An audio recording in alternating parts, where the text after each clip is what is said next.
ہم ہیں ہندی ہمیں اس بات سے انکار نہیں، ہم ہیں ہندی ہمیں اس بات سے انکار نہیں، ہم وطن دوست ہیں غیروں کے طرفدار نہیں، ہم گئے منزل کا نشان راہ کی دیوار نہیں، ہم ہیں منزل کا نشان راہ کی دیوار نہیں، ہم وفادار ہیں اس دیش کے غدار نہیں، ہم کوئی فتنہ گرو غاصب و اغیار نہیں، ہم کوئی فتنہ گرو غاصب و اغیار نہیں، ہم سے پھر بھی یہ گلہ ہے کہ وفادار نہیں۔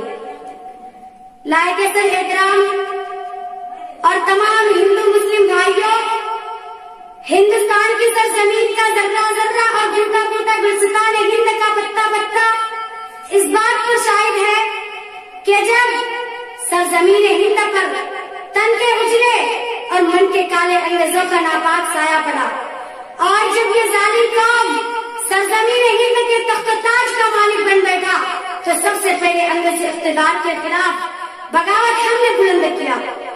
اس ملک کو آزاد کرانے کی خاطر کبھی ہم نے پھانسی کے پھندے کو گلے کا ہار بنایا، تو کبھی ہم نے جیل کی کالی کوٹری کو اپنا وطن بنایا، تو کبھی ملک کی محبت میں اپنے سینوں پر گولیاں کھا کر جان شہادت نوش کیا، عورتوں کو بیوہ اور بچوں کو یتیم کیا۔ یہ صرف کس لیے؟ صرف اور صرف ہمارے ملک حصوں اور مختلف جماعت میں تقسیم کر رکھا ہے۔ کہیں تو ہمارے مدارس کو توڑنے کی باتیں کرتے، تو کہیں ہماری مساجد کو منہدم کرنے کی باتیں کرتے۔ جس مسلمانوں نے ہندوستان کو آزاد کرنے کی خاطر خونوں کی ندیاں بہائے، اپنے بچوں کو یتیم کیا، اپنی بیویوں کو بیوہ بنایا، اسی کو آج ہندوستان سے بھگانے کی بات کی جا رہی ہے۔ آج کوئی ہے جو مسلمانوں کے خون کی بات کرے، آج ہے کوئی جو مسلمانوں کی عزت کی بات کرے، جانوروں کے حقوق والے موجود ہیں، کتوں کے حقوق کی تنظیمیں موجود ہیں۔ آج ہندوستان کے کتے بھی مارے جائے تو نیوز پیپر میں فرسٹ پیج پر دکھایا جاتا ہے، مگر ہائے میرے محمد عربی کی امت کا خون کتنا سستا ہو گیا، جو چاہے جتنے مار کے چلے جائے، جو چاہے جتنے ذبح کر کے چلے جائے، جو چاہے میزائل مارے، مسلمان کا خون پانی سے سستا ہو گیا، مسلمان کی عزت پانی سے سستی ہو گئی۔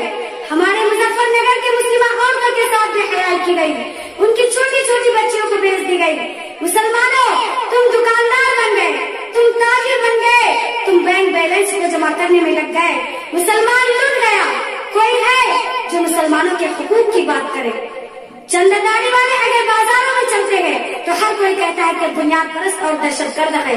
خدا کی قسم تم مجھ کو بنیاد پرست اور دہشت گرد ہی نہیں بلکہ کوئی اور گالی دو، ہم مسلمان کا خون نہیں بلا سکتے، ہم اسلام کے حقوق کی بات کرنا نہیں چھوڑ سکتے۔ تم اپنے کافریانوں کو خوش کرنے کے لیے گولیاں برساؤ، ہم مرتے بھی تو کہاں جائیں گے؟ اللہ کے پاس جائیں گے، سید الشہداء حمزہ سے ملاقات ہوگی، قیامت میں نبی کے ہاتھوں کا حوض کوثر ملے گا۔ لیکن اے ہندوستان والوں آؤ میں تمہیں یاد دلاؤں، پوچھو اس مادر وطن سے، اے مادر وطن کیا سب سے پہلے شاہ ولی اللہ محدث دہلوی نے تمہارے دشمنوں کے خلاف جنگ کی تحریک نہیں چلائی، اور ان کے صاحبزادے شاہ عبد العزیز محدث دہلوی نے تمہارے دشمنوں کے خلاف جنگ کا نعرہ بلند نہیں کیا؟ کیا شاہ اسماعیل شہید اور سید احمد شہید نے خون سے اپنے جسم کو تر نہیں کیا؟ کیا حضرت عبداللہ مہاجر مکی نے آزادی کا صحرا نہیں اٹھایا؟ کیا امام قاسم نانوتوی نے تمہارے دشمنوں کو نہیں للکارا؟ کیا مولانا شیخ احمد گنگوئی تیری امانت کے پاسباں نہیں تھے؟ کیا شیخ الہند محمود حسن دیوبندی نے آزادی کے نشے نہیں کھینچے؟ اے مادر وطن آج تاریخ سے ہمیں پردہ ہٹانے دو۔ کیا مولانا حسین احمد مدنی نے تمہارے دشمنوں کے چکے نہیں چلائے؟ کیا مولانا محمد علی جوہر نے انگلینڈ کے پارلیمنٹ میں تیری آزادی کی قسمیں نہیں کھائی؟ کیا ان مدارس و مساجد نے تیری آزادی کی دعا نہیں کی؟ تو پھر کیوں انہیں مٹانے کی بات کی جا رہی ہے؟ تو پھر کیوں انہیں منہدم کرنے کی بات کی جا رہی ہے؟ ارے آؤ میں تمہیں بتاتی ہوں، تمہیں تو آزادی اور جمہوریت کا لفظ نہیں پتا، دفعات نہیں معلوم، تم کیسے حاکم بن بیٹھے، تم کیسے ہندوستان کا قائد بن بیٹھے۔ اے لوگوں سنو، بنیادی طور پر اس آئین میں 395 دفعات اور 22 اعتراض ہے جس میں ہندوستان کے ہر شخص کو مکمل آزادی کا اختیار ہے، مگر افسوس کہ آج تمام آئین کو پس پشت ڈال دیا گیا، مسلمانوں کے تمام حقوق کو شل کرنے کی کوشش کی جا رہی ہے۔